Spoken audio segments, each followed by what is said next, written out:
Let's open up the Vintage Collection 3.75-inch figure of Finn Starkiller Base version. Varykino. If it's Star Wars, we collect it. Hello there, thanks for visiting Varykino. Here in New Zealand, one of my favourite places to pick up Star Wars action figures is a department store called The Warehouse. And unfortunately, one of the Auckland branches is closing down. Not my local branch, thankfully, but I had to make use of their closing down sale because they had half off toys. So I was able to pick up a number of Vintage Collection 3.75-inch figures that I had on my shopping list that I was hoping to pick up for a bit more of a sale. I recently picked up on half off clearance price Moff Jerjerrod from Return of the Jedi and Finn the Starkiller Base version from Force Awakens. I've already opened up Moff Jerjerrod, he's quite cool. Now it's time to open up Finn. Now of course when the Force Awakens first came out, that was during Hasbro's unfortunate 5-point of articulation era. So I'm really keen to go through and add in more of the Vintage Collection, much more highly detailed and highly articulated figures to my Force Awakens collection. So I'm very excited to open this one up. Thank you so much for hanging out with me today. Coming up really soon, I'll open up the figure. We'll take a closer look at the details and the accessory. But first, let's take one last look at the backing card. The packaging style for the Vintage Collection is of course heavily influenced by the Kenner backing card styles of the Star Wars figures from the 70s and 80s. Up the top here we have the Star Wars logo with the Force Awakens logo in red there at the top. And of course we have that singular chrome racetrack design surrounding the character art here to the side. Now for Finn, his name is simply noted there as Finn in black font with the subtitle Starkiller Base because of course he has a few different outfits in that Force Awakens film. We've got a green accent color here for the nameplate and in behind the figure. Nice contrast for the colors of his particular outfit here. He has of course the Poe Dameron jacket there over his Stormtrooper undersuit here, and he even has a bit of a snow effect here on the lower half of his pants because of course he is on the snowy Starkiller Base here for this version of the figure. He comes with one blaster rifle accessory there. Now we've got a pretty nice preview image here on the side. It looks like it's taken from the movie. He's moving, he's in an action stance rather than it being a promotional shot, which I quite like. He's kind of got his blaster rifle visible there quite nicely. A little bit dark, a little bit sort of motion blur here, but overall I quite like this art. And of course we've got the Kenner logo down there at the bottom as well. Now moving on to the back, you can see that this one is VC308. This is a newer release from the Vintage Collection where we have changed up the back of the backing cards here rather than having the original sort of Kenner style with lots of images of other figures released around the same time. We have the accent color, which for this figure is of course green. We have a picture here of the front of the backing card and the figure out of the packaging posed with his blaster rifle accessory, so we can see a little bit of the pose we might be able to achieve and how well he is going to hold his accessory there. Of course we also have the Vintage Collection logo here and a pale grey color for the bottom half of the backing card here with the barcode, copyright, all of that kind of stuff. We do have a little bit of a blurb here for the character of Finn. Committed to the cause of the Resistance, Finn fights alongside his closest friends to defeat the First Order, the evil regime he once served as a stormtrooper. So a nice little bio about the character. Of course, if you're collecting this, you've probably seen The Force Awakens, but if you're introducing the film and the character to younger fans, it's a nice non-spoiler little introduction to Finn there. And of course, we can see that this is also noted as Starkiller Base because he has that snow effect on the pants. So I've got an older version of this particular figure from the Force Awakens era for a little bit of a fun comparison, but let's get him out of the packaging now. So now I have the Finn action figure and his blaster rifle accessory out of the packaging so we can take a closer look. And the first thing that I think was kind of interesting is despite the fact that he is relatively not encumbered by large armor or sort of bulky jetpacks or anything like that, I do find him a little bit tricky to get him to stand upright. Generally, when I take figures out of the packaging, I just need to tweak their ankles a little bit and they'll stand up fine by themselves. This one, I kind of really need to make him lean far forward and and put his arms forward because he just wants to tip back, which, considering he doesn't really have anything bulky on his back, was a little bit unusual. Of course, I'm going to be playing around with his articulation, so hopefully I can find a more natural pose to get him to stand upright, because of course the modern pegs do have a little bit of an issue fitting on to the clearer stands that I have for the majority of my Star Wars figures. This one does look like he's got pretty well sculpted pegs, so I might try him on a clearer stand later to see if that will help.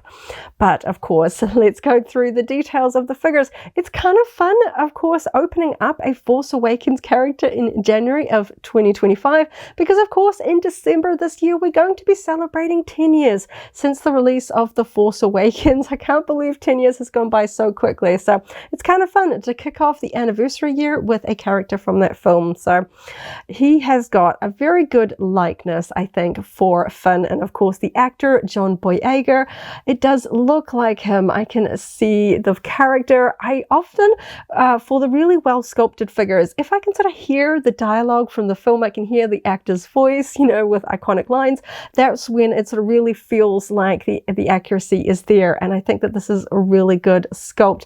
And of course we've got the modern era of the digital sort of photorealistic printing for the face, particularly in the eyes. Some of those older 5-point of articulation characters had the sort of the googly eye effect with the really white sort of eyes, you know, with just the black dots. We definitely don't have that going on here. Quite a good expression, a serious kind of expression.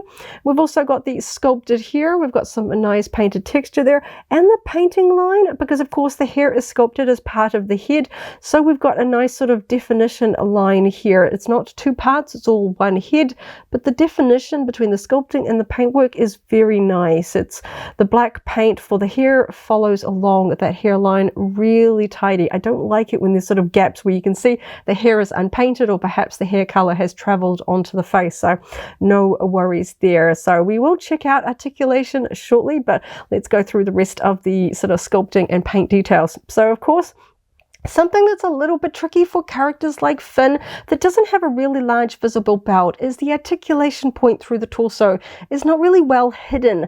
And something about this figure in the way that it shows up in its carded form is that the torso tends to be tipped back, and you kind of get this sort of this ridge. It kind of gives them a sort of little bit of a paunchy sort of position, just because we kind of get this rounded appearance here when the characters lean back, because we don't have a belt to hide it. So when I lean him forward, it looks so much more better. And I don't know why so many of the figures are tipped leaning back in the packaging. It kind of really distorts the figure. So I'm really glad to see that if you lean him a little bit forward, create a more of a smoother sort of straighter appearance with his black shirt here, that sort of appearance completely disappears. Of course, we can't really completely hide the articulation point there, but it would be too low to have it here at the bottom of the shirt. And unfortunately for Hasbro, there's just nowhere else to really hide it. So yeah, just as a note there, he doesn't look great when he leans back. Just the way that they sort of get that rounded effect there around the abdomen gives him a little bit more of a stomach, and when you lean him forward, it looks a lot better, because of course he's supposed to be a fit individual. He is a First Order Stormtrooper. He wouldn't sort of be carrying around a bit more of a sort of a gut like that. Hard to hide a sort of a bit of a gut under the Stormtrooper armor there. So I'm really glad that he looks much better when I move him forward there. And you can see the really neat sort of fabric texture that Hasbro has sculpted on this undershirt here. It's really quite nice. It's got sort of a bit of a grid appearance there, really quite nice, with some really subtle sort of fabric sort of hanging lines there, just a little bit sort of flowing on there from the top of the shirt. Really nice. Nice to see the sort of the good match top and bottom. I don't like it when elements on a action figure that are supposed to be the same costume component look different over articulation lines. It bothers me. Case in point, he has a jacket which goes down to the sleeves. Sometimes on older figures, the arms would be painted and the jacket would be cast in a colored plastic. So you get a mismatch between the sleeves and the jacket, which give it more of like a vest appearance, like Han Solo with sort of white sleeves and a black vest, although not quite that strongly contrasting. So there's a tiny little bit here, not too badly. If I sort of pose them back, it's not too much really noticeable, but when I'm looking at it really close up, the sleeves are ever so slightly a paler color, and you might be able to see that on camera because of course the arms and therefore the sleeves are made out of the hard rigid plastic that we see on most components of action figures, but the jacket itself is made from the flexible ones. So technically two different plastics. Sometimes they don't get quite the same color match. Generally speaking, this is a pretty good match, but just under certain lights you can see the sleeves are slightly different to the main body of the jacket, but certainly not the worst I've seen. We've got some really nice sculpting here, and I think it's interesting because generally when we have these kind of rubbery elements on Star Wars action figures is we have a split or sort of, you know, a bit of a cut in on the sides to allow them to sort of move around the hips. But on this particular figure you can kind of see it's actually kind of posed, sculpted, and sort of a swish away from the body. So it's actually kind of already curving up. So we don't have a cut in at the side, which is kind of an interesting way to do it. It's a little bit more fitted here on the other side, a lot closer to the body, but I feel like having this kind of curve means that it's not really going to get too much in the way of the articulation, especially since we don't have any of those cut-ins. And I think I quite like this. Just gives a little bit more movement. Of course, the backing card art has him in sort of an action pose, and of course he's got snow there, so of course he's going to be sort of running through the snow on Starkiller Base. So I kind of like the fact that it's kind of curved there a little bit rather than hanging very straight down. We've got the straight down on this side. This side's kind of blowing open. I really like that. And we've got some really neat details on the costume. If I just sort of swing his arm out of the way, we can see some of the sort of the pouching, the strapping details. None of it is accented with a paint color here in this particular section, but on the front of the jacket we do have a sort of like a, almost like a zipper pull down the front, a little bit of sort of a metal detail there. We have sort of the, almost like a rank badge, sort of a type metal silver detail there, and of course we have the red sections painted there as well. No painting details here on the back, but we do have some really nice sculpted fabric details. We've got the sort of the belt coming across the back here that is cinching the jacket a little bit tighter in the back. I like the way it looks like fabric sort of folding over and becoming a bit more cinched in here in the back. Lots of wrinkles, and we've got the sort of quilted striped section across the shoulder there as well. We can see some of that stitching detail, that sort of old school, sort of reminds me of Luke's ceremonial jacket with that sort of that detail down the sleeves there. Of course, it's not as quite contrasting, it's the same color as the plastic, but some really nice detail there on the jacket. And of course we've got that pocket there. It's got a little bit of a 3D effect, but it doesn't actually open. We don't have any holsters on this particular figure, no places to put accessories. They're just a little bit more sort of coming off the body, which kind of gives it a bit of a shadow effect, which I like. It's not quite as flat. When I think about some of the older Star Wars figures, a lot of the details were very flat to the body, and I like the detail here. So moving on, in terms of his pants, very plain, unfortunately. Of course, they are supposed to sort of be more of his sort of stormtrooper sort of undergarments here, but we do have a small pocket detail on the thigh. It's a little bit hard to show because it is black on black, and we've got a bit of a gloss finish on the legs here, but he does have a pocket here on the thigh, and again perhaps a little bit easier to see on this side. You can just sort of make out the pocket detail there. Moving on to the bottom, we do have a slight difference in finish. I feel like the top of the pants, the thigh sections, are much more shinier than the lower half, which does make sense. Of course, if he's gone through snow, there'll be sort of residue on his lower half here. And when we look at the actual close-up detail of sort of the snow around the bottom half of his pants, we can see that this is actually digital printing. It is not sort of done with a brush by hand. If you look really, really close, and it's possibly a little too small to even show up on camera, I can notice it most prominently on this particular ankle, but we can make out those very, very fine dots that are indicative of the digital printing, which is nice, which means that when it comes to these figures being mass produced, they're going to be very consistent, which I quite like. I don't like it when hand painted details can be wildly different figure to figure. Sometimes they're very heavy handed, they can be a bit mismatched from left, right leg. You know, you want them to look consistent, and fans just want, you know, a quality product with good paint jobs. So the painting goes all the way around. We don't have sort of any blank spots, which is nice. But I do have to say that even though the boots are like a pale beige, there isn't snow printed on them. Now, personally, I think I would like that a little bit more. even though it wouldn't really show up a lot unless you're looking at it closely, it does just kind of catch my eye that his boots appear quite clean while he has snow here on the back. And I guess perhaps, you know, if you've got leather boots, perhaps the snow is just going to slide off a little bit more than it's gripping onto the pants. But just in terms of, I don't know, in my mind, it feels like he should have a little bit of snow on his boots there. But I know that under most circumstances, that white paint is really not going to show up very well at all on those boots. So I can kind of understand why Hasbro's skipped on that one. Also, I don't know if perhaps just the very small boot element here is a little bit hard to paint. I don't know, but yeah, it's not there. We do have the Stormtrooper boot sort of details here. We can see that sort of padded quilting section across the top of his boots, but other than that detail, we don't have any other painted elements. Though I do quite like, if I sort of put his feet back into more of a neutral position, the fact that we don't sort of have that cutout that we get sometimes of articulation with the ankles. It's hidden completely up underneath the pants there. So you can see when I sort of point the toe, we can see the articulation there, just sort of at the top of the foot. Very nicely hidden. So if you're going to be posing your figure in a standing position, we've still got that articulation to kind of really finesse our posing, but it's not cutting into the sculpting of the boot, which I quite like. I like it when the articulation is there, but it's not really drawing my eye too much. Of course, we can see that with the knees as well. The sculpting on the knees is really well hidden in sort of the baggy folds of the pants there. We can see it a little bit there in the back, but black on black does also a pretty good job of hiding it. Now, let's just quickly check out some of the articulation. I'm talking about the pants, so let's go on and check the legs. So, of course, with the jacket, you can see it just hits just before his thighs, so we can get a pretty well split. He can almost do pretty much the splits there. You can see the articulation style there.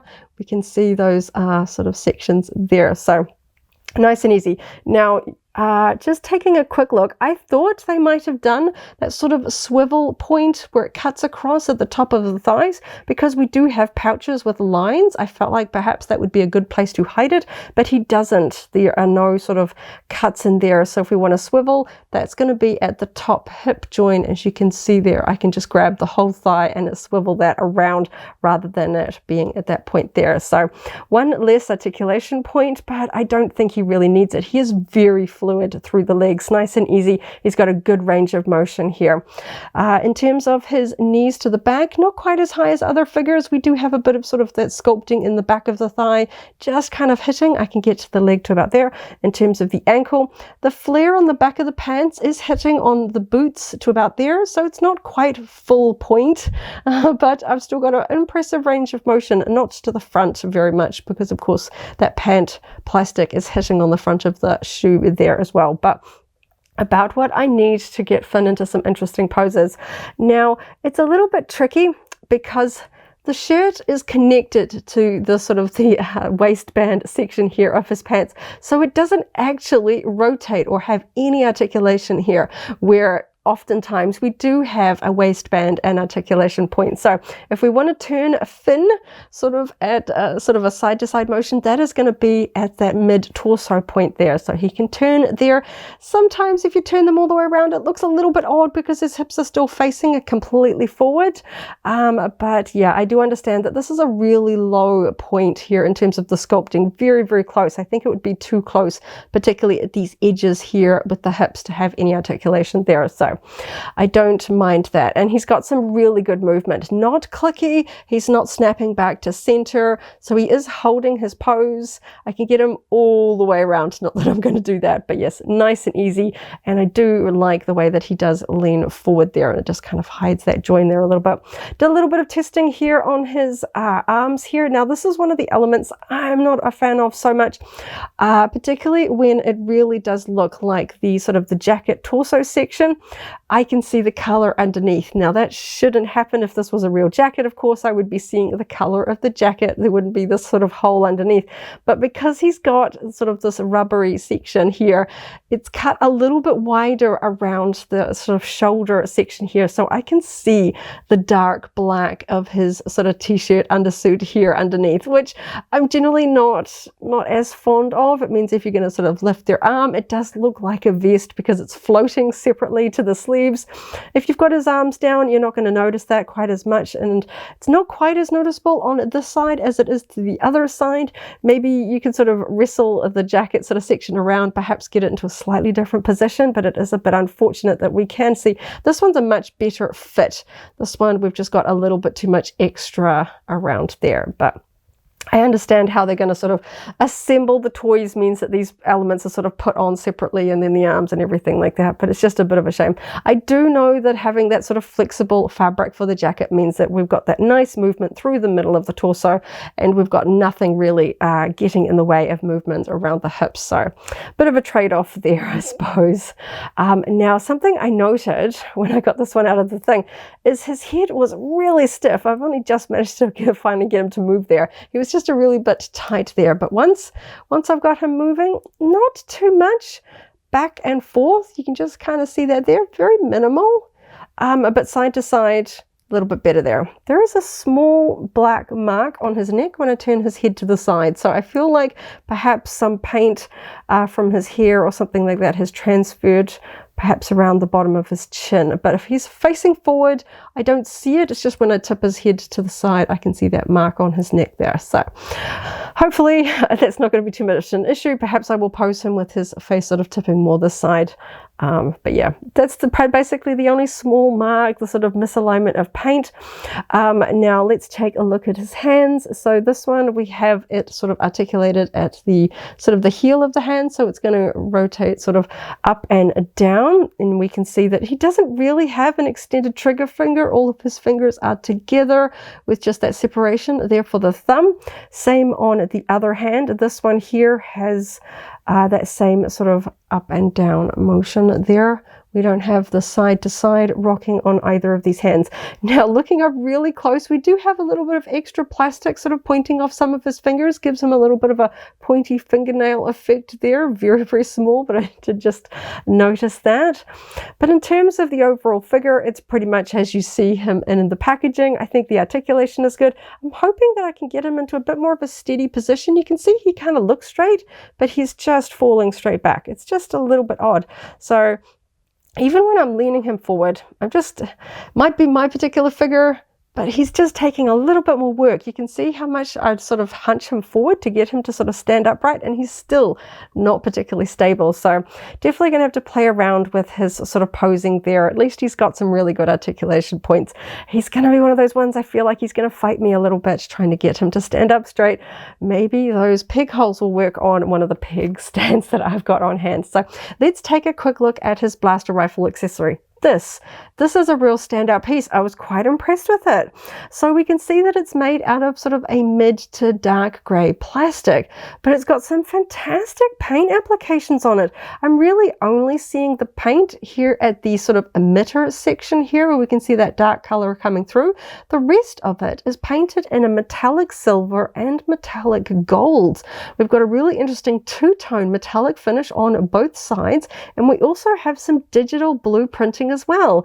We've got sort of like a bit of a readout here with these sort of blue squares, and we also have blue stripes on this dark grey emitter here, and that is the same on both sides. Some really nice crisp detail on this as well, and looking at it really up close, I can almost make out that kind of that dot pattern that we usually get for digital printing. So I don't know if the metallic paint is digitally printed. It almost does look like that based on just that very small dot pattern when I'm looking really, really up close, particularly around the grip in this back end section. But I'm just really enjoying the level of detail and paint work here on some recent figures, particularly characters that have been reissued a few times, like Bo-Katan and the Mandalorian, in particular from the Mandalorian live action series. I've noticed that sometimes when we get some really cool painted weapons on a subsequent kind of a reissue figure, the painting on the weapons kind of disappears and we just get the flat plastic ones, and that's been a bit disappointing. So I'm really excited to see